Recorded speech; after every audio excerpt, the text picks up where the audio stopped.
Back to एनजीकॉन academy students. और अब रेजिस्टेंस पढ़ने के बाद जो हम नेक्स्ट चीज पढ़ेंगे वो हम डिफरेंट टाइप ऑफ रेजिस्टर पढ़ेंगे, जिसमें पहला हमारे पास आ जाता है वायर वाउंड रेजिस्टर और दूसरा हमारे पास आ जाते हैं थर्मिस्टर्स।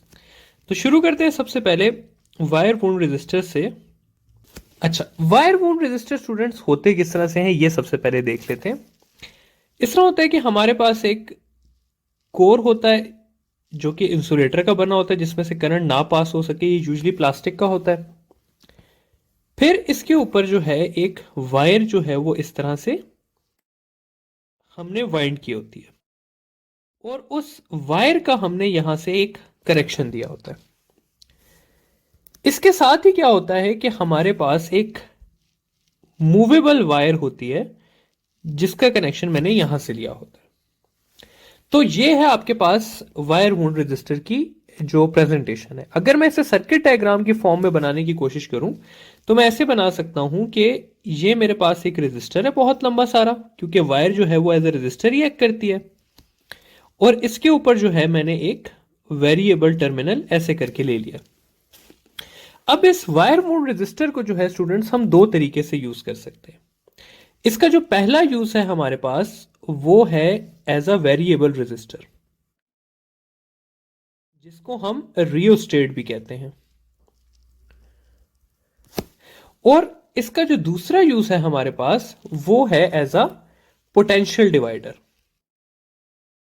अब हमने ये देखना है स्टूडेंट्स कि जब हम इसे रियोस्टेट के तौर पे यूज करेंगे तो इसका कैसे यूज करेंगे, और जब हम इसे पोटेंशियल डिवाइडर के तौर पे यूज करेंगे तब हम इसका यूज कैसे करेंगे।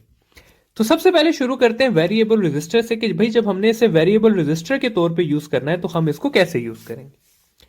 देखिए, सबसे पहली बात यह कि जब आप इसे वेरिएबल रेजिस्टर के तौर पे यूज करेंगे तो आप इसके दो टर्मिनल सिर्फ कनेक्ट करेंगे। कौन कौन से? एक ये ए टर्मिनल जो कि फिक्स टर्मिनल है, और दूसरा जो है आप इसका वेरिएबल टर्मिनल कनेक्ट कर लेंगे। तो मैं कहता हूं ये मेरा सी जो है ये वेरिएबल कनेक्टर है। तो इस केस में मैंने क्या किया, मैंने इन दो को कनेक्ट किया, मैंने सी को और ए को कनेक्ट किया इस तरह करके बैटरी के साथ।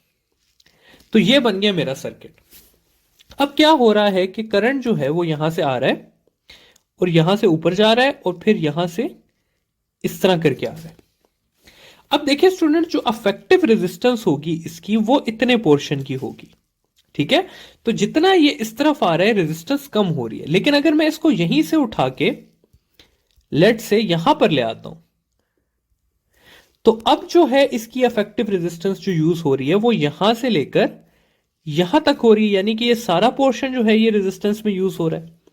तो इसका ये मतलब है कि मैं इस वायर को, मूवेबल वायर को जितना करीब लेके आऊंगा उतनी रेजिस्टेंस कम होगी और जितना दूर लेके जाऊंगा उतनी रेजिस्टेंस ज्यादा होगी। तो इस तरह से जो है मैं इस रियोस्टेट को यूज कर रहा हूं एज अ वेरिएबल रेजिस्टर, इस वायर वाउंड रेजिस्टर को as a variable resistor use कर रहा हूं। अब नेक्स्ट आते हैं और देखते हैं कि इसको हम पोटेंशियल डिवाइडर के तौर पे कैसे यूज कर सकते हैं। तो अगेन अपनी सर्किट डायग्राम बनाते हैं उसी तरह, और अब इस टॉपिक का नाम चेंज करके हम रख देते हैं कि हमने इसे यूज करना है एज अ पोटेंशियल डिवाइडर। अच्छा स्टूडेंट्स, अब पोटेंशियल डिवाइडर को यूज करने के लिए हमने सबसे पहले क्या करना है कि तमाम तीन टर्मिनल्स को हमने कनेक्ट करना है, ठीक है। यानी कि ये ए है, ये सी है और ये बी है। तो मैंने ए, बी और सी तीनों को जो है वो कनेक्ट कर दिया बैटरी के साथ। अब यहां पर मेरे पास दो सर्किट्स चल रहे हैं, एक ये इस तरह करके जा रहा है रेड वाला सर्किट, और दूसरा जो है ये पर्पल वाला सर्किट जा रहा है जो कि इस तरह स्ट्रेट करके आ रहा है। अब हम अगर यहां पर देखें स्टूडेंट्स तो यहां पर जो ये वाली रेजिस्टेंस है, यानी कि जो इतने से पोर्शन में है, इसको मैं कह देता हूं कि ये रेजिस्टेंस ए सी है, क्योंकि ये काम कर रही है ए और सी के अंदर। तो अगर मैं करंट लिखना चाहूं ए सी का तो मैं ऐसे लिख सकता हूं कि potential A C is equal to current और आर ए सी। करंट के साथ मैंने एसी क्यों नहीं लिखा? इसलिए नहीं लिखा क्योंकि ये और ये सीरीज में लगे हुए हैं, और सीरीज के लिए मुझे एसी लिखने की जरूरत नहीं होती क्योंकि सीरीज में करंट क्या होगा, सेम होगा। अब करंट जो है सर्किट का वो इक्वल होगा V बाय आर के, यानी कि टोटल रेजिस्टेंस, जो कि ये सारी की सारी रेजिस्टेंस है। तो VAC को मैं इस तरह से लिख सकता हूं कि VAC is equal to V by R into RAC, या सिंपली मैं लिख सकता हूं VAC is equal to net potential और ratio of RAC over R, या मैं लिख सकता हूं कि सेगमेंट की रेजिस्टेंस और टोटल रेजिस्टेंस का रेशो। अब इससे मुझे क्या पता चलता है, इस इक्वेशन का स्टूडेंट्स जो सिर्फ एक यूज है ना जो आपको पता होना चाहिए, वो ये होना चाहिए कि आप RAC की वैल्यू जितनी ज्यादा करेंगे VAC की वैल्यू उतनी ज्यादा होगी। यानी कि अगर आप इस टर्मिनल को उठा के यहां से यहां पर ले आएंगे तो इसका यह मतलब हुआ कि आपने RAC को ज्यादा कर दिया, यानी कि इतना लंबा कर दिया।